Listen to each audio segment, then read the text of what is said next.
Hello, I'm Squiz and welcome to what is going to be my little tutorial and beginner guide for Blackthorn Arena. In this I'm going to be covering a bunch of things, mostly to get you through to sprint to the spring games and just the start of the game. So I'm going to be talking about, probably most importantly, the builds for your gladiators, what skills you might want, new items, arenas, and any other little tips I may want to give. Okay, so one of the most important things in the game is the genres that your characters have and the sort of builds for your fighters.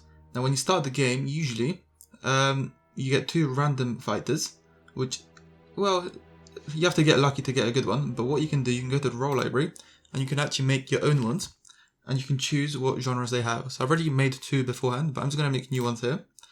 So the three things you want in this game, in my opinion, would be a tank, an archer, and some sort of damage dealer. Those are the things you usually look for.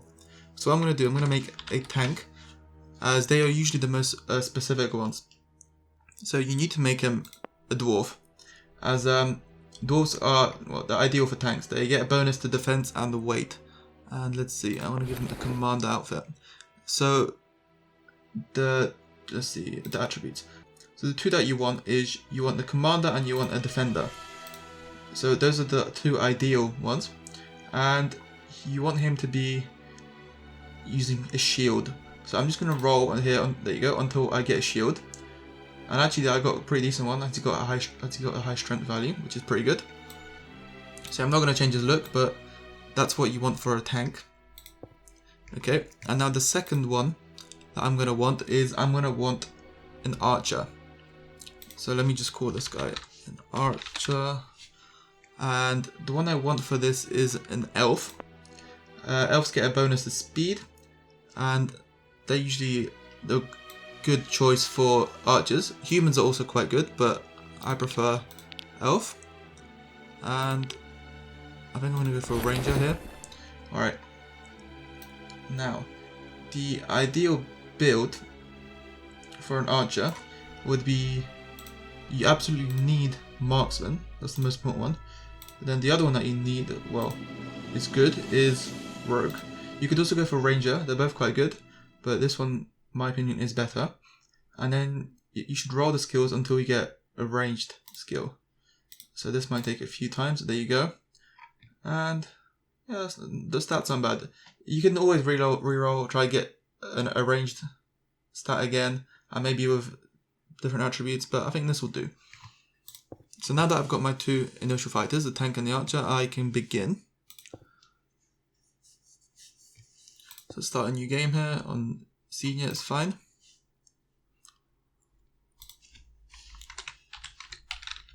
Call them tutorial, and then you can select your two fighters, tank and archer. So now, alright, so going into the first fight, I've got my archer and I've got my tank. And what I like to do usually, I don't think that the attack direction matters that much, but I usually, for anyone using the sword, I do it to the side, and anyone like an archer or a long range weapon, I do it in the front. And then the game style, I always make passive for my fighters, and then the combat style I always do cautious. I don't want to make it too defensive or attacking, I'd rather have it in the middle. And yeah, this should just be a nice easy win, hopefully. Alright. Alright, so I got the win there without too much trouble. If I kill them, I get some favour. Alright, so let's see. Alright, so these two characters will go straight to treatment. Let me just skip all of this. Okay, let's put them both in treatment. And then the first thing you definitely want to do is go to the market. Alright, so in the market, what you're looking for is any good builds for fighters. So first of all, you can always look for another tank, even though if you made one in the beginning. So tank, it has to be a dwarf, and the ideal is, like I said before, a commander and a defender genre. So there's only one dwarf in this market, and he's got defender marksman, so that will not do. Now for a tank, a commander and duelist would also work. He's a bit more like offensive as opposed to defensive, but I'd recommend a defensive if you want someone who just takes up damage and is more of a traditional tank. Now for an archer, the ideal race you'd want is probably elf, but human is just as good. Well, nearly as good. And the things that I chose were rogue and marksman, I believe. But also marksman and ranger would work as well as your two genres. So let's check if anyone happens to be like that.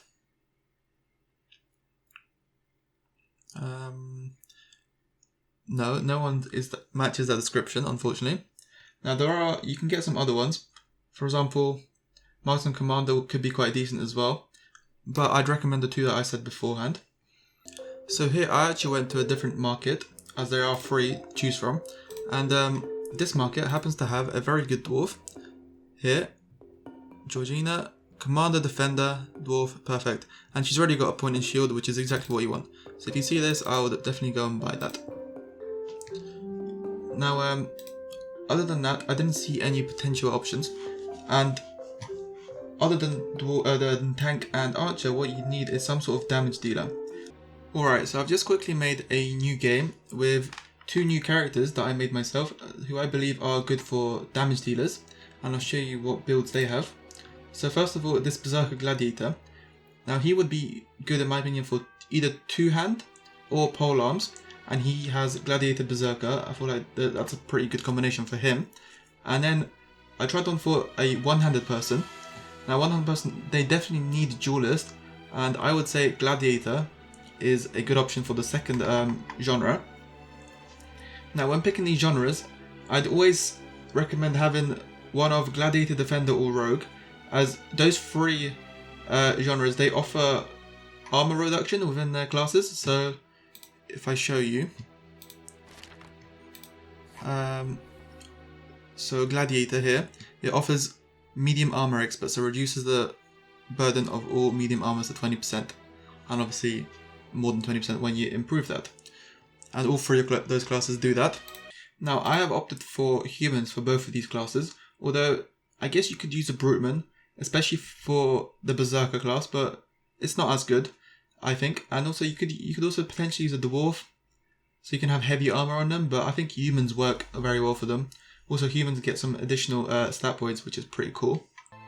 Also, whilst in the shop, on top of looking for potential fighters for yourself, another thing you should look for is, in my opinion at least, is a medic and a trainer.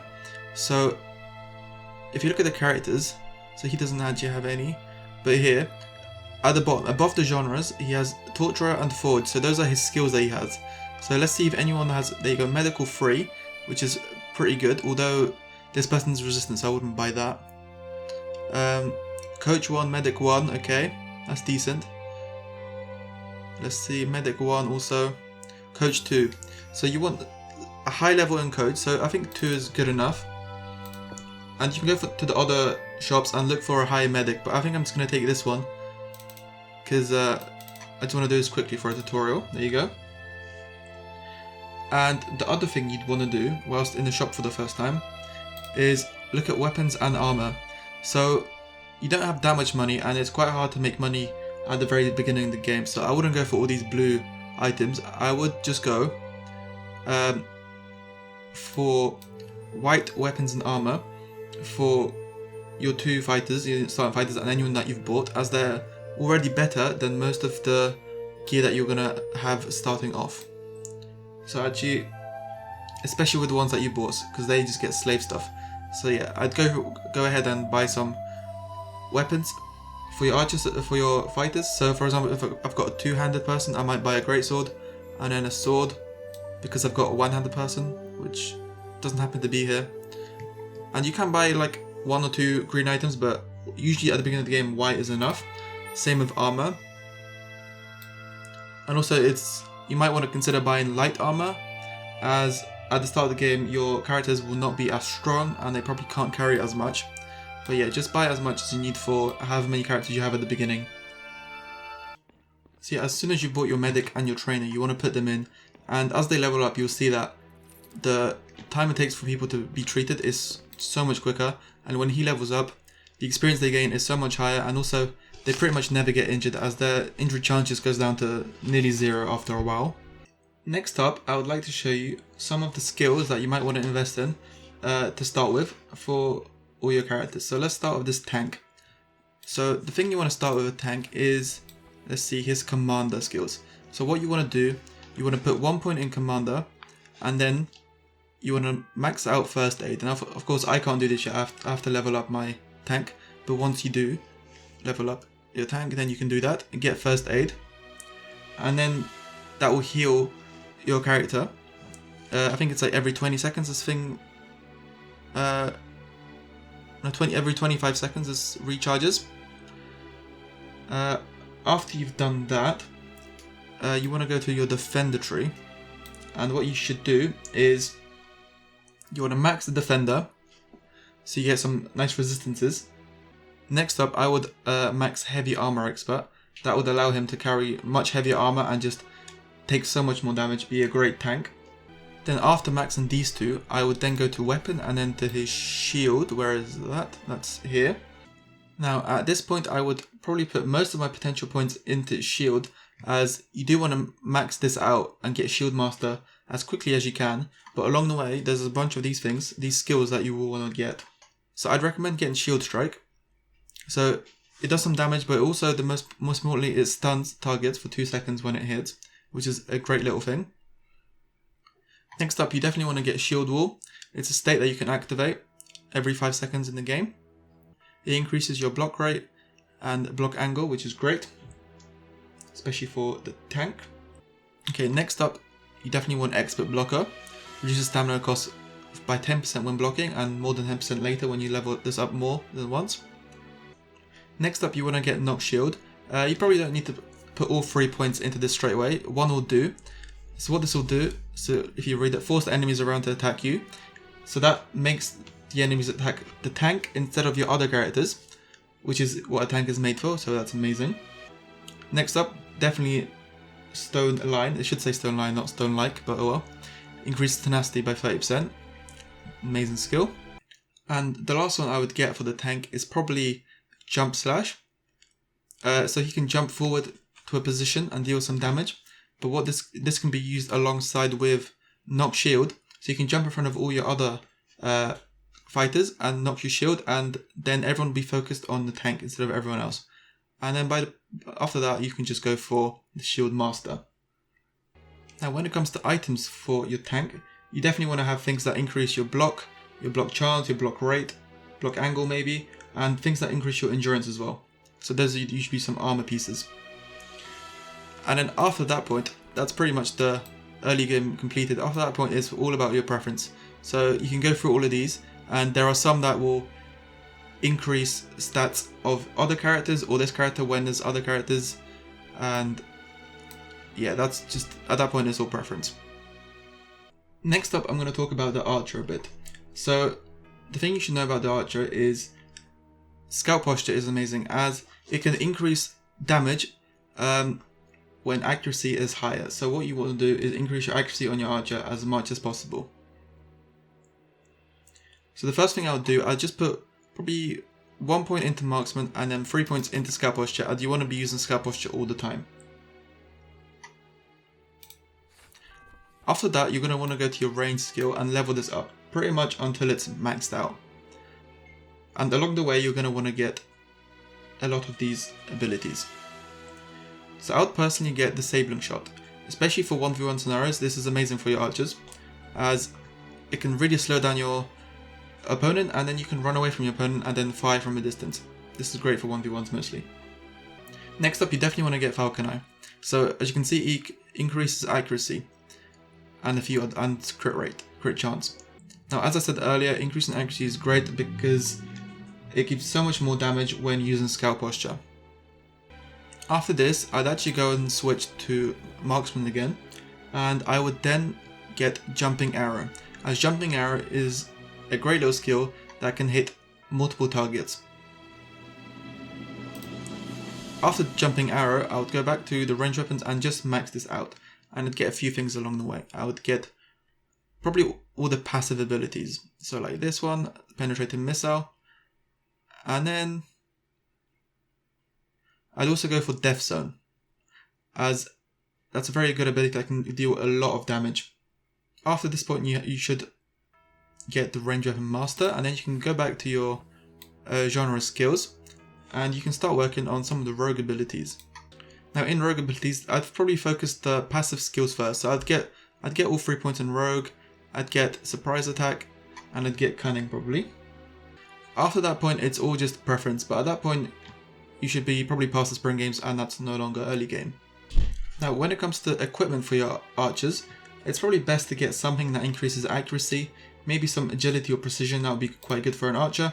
And also, you probably want to go for light armor, as archers are probably not the strongest of units. They want to be more mobile and move easier, and plus in rogue you can decrease the weight burden of light armor. Okay, now let's look at some skills that you want to do for your damage dealers. Now when it comes to these, they're a lot different than tank and archer, because a tank and archer, there's some things that you should really focus on before others, but with these two, there's a lot of different directions you can take it. So let's have a little look. So for the two-handed person, or potentially polearms person, this build works for both of those. I'd probably want to put just 1 point in Berserker and then max out Reckless Posture, as that increases his damage. And yeah, he takes a little more damage, his resistance decreased, but he deals more damage, which is good. After that, I'd probably try to max out his Weapon Master. And along the ways, there's a few skills to probably get. Now, I would definitely get all of these passive abilities, or probably most of them. And now let's see some other skills. I would definitely get Spiral Slash, as it hits multiple targets. I would probably also get the Armor Crush for targets that have more armor. And I might also get the Trio Slash, as it hits 3 times. It can also be used for multiple targets as well. On top of that, I would also consider Hilt Strike, as it can stun a target for 3 seconds.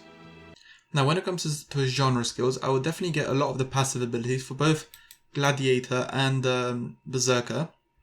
On top of that, I'd probably work on Medium Armor Expert fairly early, so he can carry medium armor at not a great cost.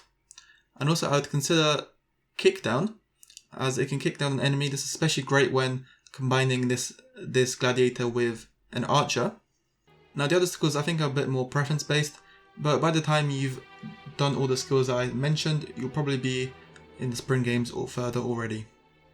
Now when it comes to his equipment, you probably want some sort of armor that might give you some strength or endurance, or maybe some critical damage dealing perks, as he is meant to be your damage dealer. Now when it comes to the one-handed damage dealer, you want to increase his dodging as much as possible.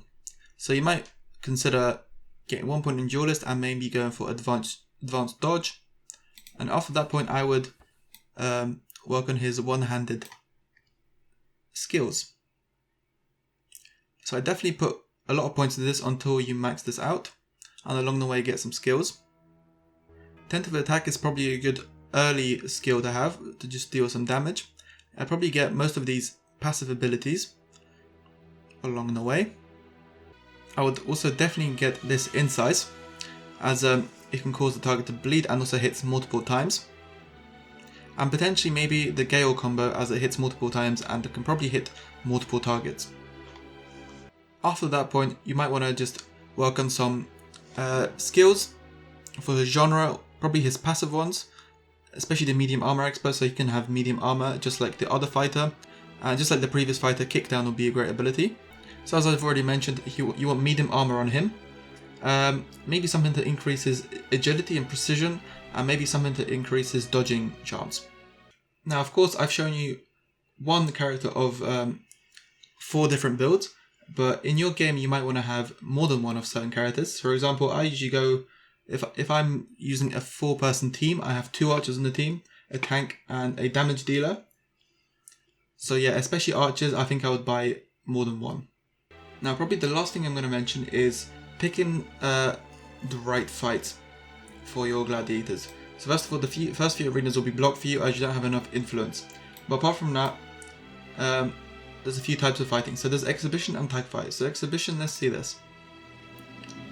So for exhibition and tag fight, you should just look at the levels of your opponents. So it says here level 1. So if you're the same level or higher, you should you'll probably be able to take them. So this I can probably take. So let's see the stack fight. So this has a level 5. I probably wouldn't take this fight as level 5 is way too strong for my dudes. Now the other type of fight is the nations. So this offers some sort of monster to fight. Now it does give you a level, but that can be very deceptive. As for example, a boar, even if it's only like level 4 and your character's level 10, I'd still say the boar would win 90% of the time. So what you should look for here is what type of monster it is. So the easiest ones to fight are rats and spiders, and then goblins and wolves are okay. Anything other than that will probably be a bit more of a challenge, and you need to be much higher level than that. Now, after some time playing this game, you will unlock challenges on the map. So there are all these square icons here. So like this one, and this one here. So obviously, green will be the easiest, followed by blue, then yellow, then red. Now these challenges, even if they're green, I would still recommend having a average party level of at least 8. But even higher I would recommend. And they can often offer very good money rewards or equipment rewards, so I would recommend trying them as soon as you have at least level 8 all around. Now the last thing I think I'm going to add before I end this is keep checking the market every now and then. So I think every roughly 7 days the market will refresh, so you can potentially find new fighters, and you should definitely check them until you get maybe 1 or 2 tanks, maybe 2 or 3 archers, and then probably about 2 damage dealers, maybe even 3 of them. That's how many I would recommend. And every time you go, check how much money you have, and if you have enough money to spare, then I would recommend start upgrading your gear. So maybe upgrade all of your gear to green and then start upgrading it to blue. By the time you're coming up to spring games, most of your gear will ideally be blue. And with gold, I think I would make sure you always have at least 1 gold for all your maintenance costs. But if you go below that, I wouldn't go spending a lot of money in the market. Make sure you have more than 1. But apart from that, this has been my little tutorial or beginner's guide for Blackthorn Arena. I hope you did enjoy it and you found it useful. If you did enjoy it, I'd appreciate any sort of feedback, and I will be continuing my series next time.